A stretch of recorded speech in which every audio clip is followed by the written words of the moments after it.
Good morning, people. Today is the 10th of May 2023, and this is part 11 of my English series, and it is a continuation of the last of part 9, Crazy Adventures with My Boat.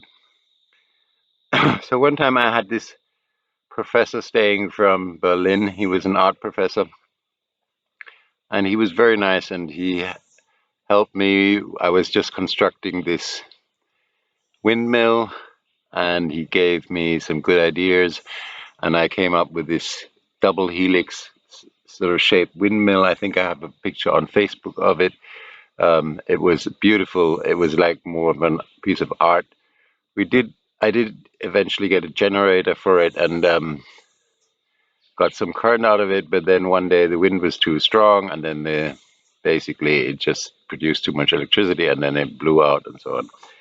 So anyway, they were staying with me. He was staying here with his girlfriend, and one day we decided to go to Negril, and we had a nice trip. The weather was fine. We went over to Negril, had a lot of fun, went to the beach, went to the cliffs, did the usual things, and then in the afternoon we headed back, and we did our little stop in Little Bay, and we left Little Bay, and the weather started getting a bit cloudy, but I thought, oh, we should reach by then, and we were right out in the middle of the ocean when the weather suddenly changed rapidly, and a severe storm came up, and we were on that little boat, and I knew the waves got higher and higher and higher, and I knew if I come off the plane, I would not be able to come back on, and the boat would sink in no time, because one wave in the boat, it was only about this high on the side out of the water. One wave would have just sunk the boat, and we would have been out in the middle of the ocean, in these big waves. There was thunder and lightning, and it was very dramatic. And so I kept powering through the waves, and we went smashing through these gigantic waves. And his his girlfriend was screaming at me and saying, "Frank, you're crazy. You're driving too fast. You're driving too fast." I couldn't explain, and it was so loud, and it's so much no. And I didn't know how to explain it to her on the ocean there. It was she wouldn't have probably heard me properly.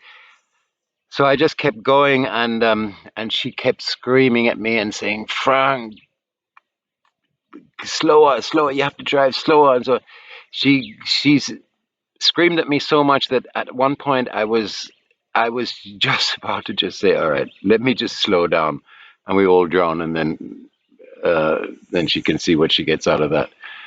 But I didn't, luckily, and I kept pounding through the waves, the waves got higher and higher and higher, and we were smashing through these waves, and then of course the rotor kept coming out of the water and then going and then bomb back in, and it's very dangerous, because if the rotor spins so fast and it hits back in the waves, it can break off, or it can break the shaft, and that was what I was really worried about.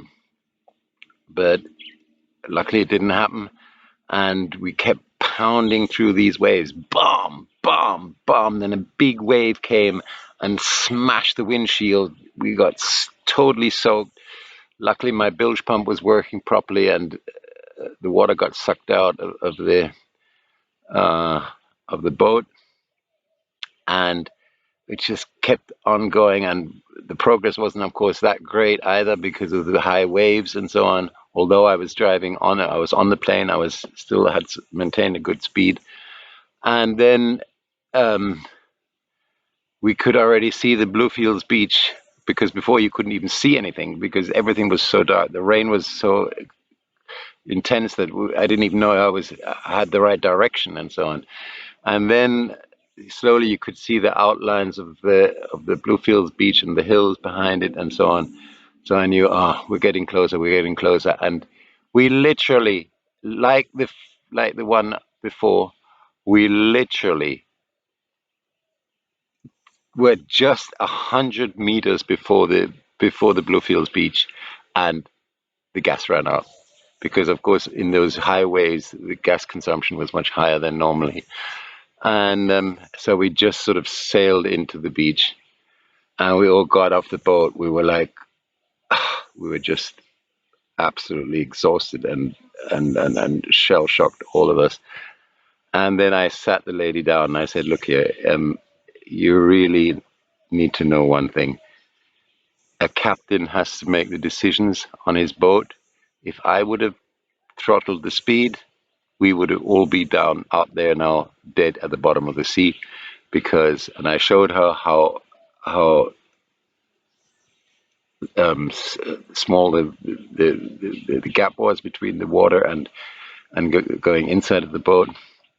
And I said, we would have sunk in there, one wave would have come in, filled the boat, and we were just sunk like that. And after I had explained all that, she was, of course, very sorry. And she said, yeah, I'm really, really sorry that I did that, and so on and so on. And I said, well, might be a lesson for next time. Um, so anyway, that was that little story. If you like my videos, like and subscribe, leave comments, and if you want to make a little donation, I would be very happy, even if it's just $5 or $2 or something.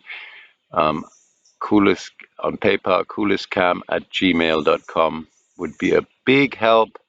And thanks for watching my videos. And I've got a lot of very positive feedback. People say they're enjoying the videos, and I hope you stick around because there are more adventures coming up.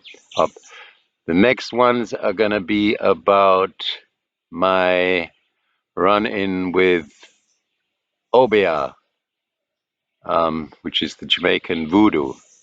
I have some very interesting stories on that topic. So wait for the next video and enjoy again. All right. Have a blessed day and a wonderful day. Bye-bye.